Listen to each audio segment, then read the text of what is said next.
Hello, Solkana kettlebell coaches.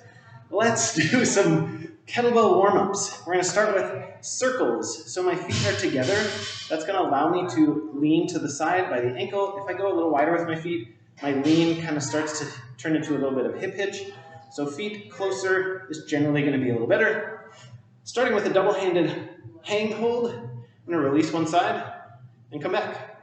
This is not a circle, but this is a great alternative for anyone who can't get their arm into all the positions to do a circle. So this is the start of the circle. For a circle, we're going to release and then catch behind, release, catch in front. People can start slowly with a swing out, swing back, and we can change that direction, and then we can build towards releasing or smoothing out that pause. So it's a little bit of a fully circular motion. The bell stays away from the body the whole time.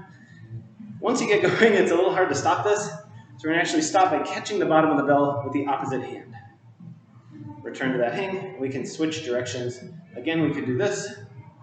We can go back, catch, out, catch in front, or we can start to work into the smoother circling motion. Again, catching the bottom of the bell to stop is what we're after.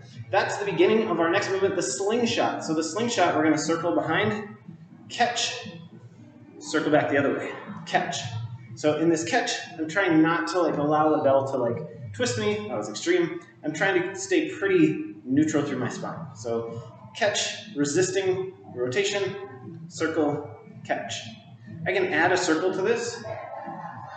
Slingshot to change directions, circle, slingshot, and we could go 1, 2, 3 circles and sort of try to play some brain games with ourselves that way.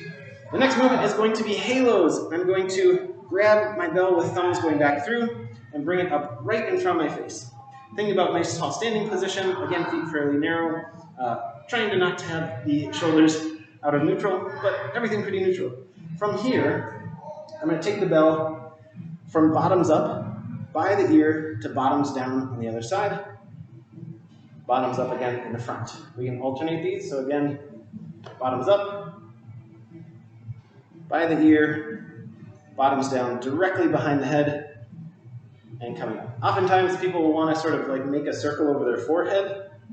That's great and all, but I'd rather see a fuller expression of that tricep stretch, overhead position, and have the bell do a more or less perfect orbit of the head.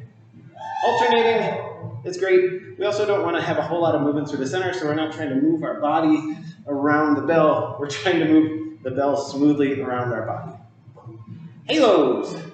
Finally, we're going to do some hang to goblet, pop, and drop. So we can do a little dip into a high pull. That's great. Love that movement. For this, we're going to do a bit more of a low pull, which will feed into our clean pull for the kettlebell. So keeping the elbows going back and out just a little bit, but not up. So in this case, we're keeping the elbows fairly low. Dip, drive, catch with that dip again. Start with that, dip, drive, catch. Dip, drive, catch. Elbows stay relatively low, and the bell only has to come up to about here, which is like center of chest, about where it would rest if our elbows were at 90 degrees. It does not have to come a lot higher than that, because that's where we want to catch for our goblet catch. So dip, drive, catch. Now we're going to transition to pop and drop. So we're going to pop, catching either under the bell or by the handles, and we're going to drop, catching with the legs. Dip, drive, catch, drop, pop, drop. If you keep your hands on the handles, like so, it might feel a little more secure. You can keep your fingers touching your thumb, and it might feel less like you're going to drop it. Ooh, there we go. It's like a two-handed clean, sort of. Great. There we go. Those are a nice warm-up series for the kettlebell. Now, we're going to work on our kettlebell clean, single arm clean. The cue for today is don't over-pull. Here is where we want to basically end up. This is the ideal front rack position, nice tall standing position, thumb at the sternum, elbow tucked under. I've made this nice little nest, and you can see that the nest is sort of holding the kettlebell just at mid-chest height It's not coming way up above the shoulder. It's just right here. My elbow is nice and low. So that's our ideal front rack position for the kettlebell. It makes a very good connection for things like jerk. Whereas most people want to catch out here to some degree, which gives you a little more flexibility and fudge room for the clean. But this is a very wonky connection to a heavy bell, so it does not scale. Also out here, it's much more likely that we're going to swing up and have that bell come crashing down in a way that is unpleasant. So let's have people start in this ideal front rack position, and we can do a top-down clean drill. So with a light enough bell, I'm able to support this thing, start in my ideal front rack position, and then just drop it out the side of the nest. You can see how I'm holding kind of the opposite corner of the bell, so the bell is actually not like fully on my wrist. If I'm in the middle, the bell is more fully on my wrist. It's not going to be comfortable either way, but that can be a nice way to have a more neutral wrist with less pressure. And here the bell is just gently dropping out of the side of that nest rotationally, and look, my arm just goes to straight right there. I can reverse that. Again, elbow comes back but stays low, and the bell is just going to sneak back into that nest. That is the clean. So we can practice that with the assistance of our other arm a few times so we get that sort of rotational feeling. And then we can change sides, again, helping ourselves into that position. And we can see what it would take to do the clunkier drop. We'd have to come straight up off our wrist and down like this and do the same on the other way. But we just want that rotational energy out the side of the nest, down, back up, over the side of the nest. Great.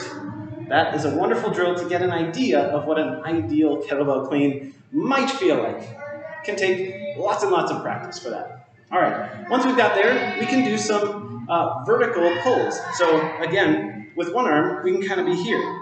Dip drive, get that bell to float just up, and we're creeping that bell kind of to the edge of the nest. Oh, it's getting close to the edge of the nest. It's not going way up over the nest. Heck no, we don't need that. Just to the edge of the nest, just to the edge of the nest, and then we can dip under a little bit to catch it in. You don't have to dip under. You can do this strict muscle style. That dip under gives you a little bit more fudge in terms of where you need to go with that. So this drill is creeping up to the edge of the nest, dip drive, keeping that elbow kind of low. Bell stays pretty close to the body, so if we come way out here, then the bell is again going to slam into the body, so we want it close. We want that elbow to stay down and just up to the edge of the nest. People can sort of creep up, and then assist with the finish, or creep up and then finish. Try that on both sides. Creep, finish, creep, finish. So the bell is rotating around the wrist and we're punching up through for the finish. Great. Hopefully that helps people get a good sense of like how much the control of the vertical power is really going to indicate how smoothly we're going to complete our clean. All right. So we can do a swing versus a clean pull. So a single arm swing is going to look something like this. Bell is exploding out. Some people do their clean with a bent elbow.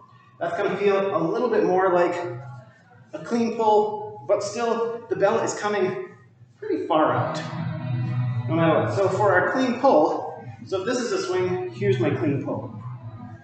Swing, clean pull. On the other side, swing, clean pull.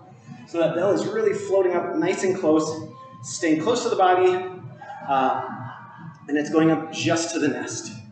So we can do that same drill where we do a swing, a clean pull. We can try to sort of get a feeling of how much energy we need right into that clean. So here's what that's going to look like.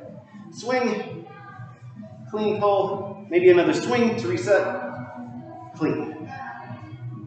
Again, swing, clean pull, clean. Extra swing in there if you like. From the front, other arm. Here we go. Here's where I break my laptop. Swing, clean pull, clean. So the idea is that the bell should just be floating up around the side of the nest, right in. If we're trying to do this, and then suddenly we're catching out here, it's very likely we're going to pull too high, We don't have the option really of that rotation because it's a little bit more awkward to rotate around into that position. So, but people are going to do a variety of things, and this is ideal. We want people to be working towards this more rotational, sliding just into the nest type of clean, but it can be a long journey. So meet people where they're at with those kettlebell cleans.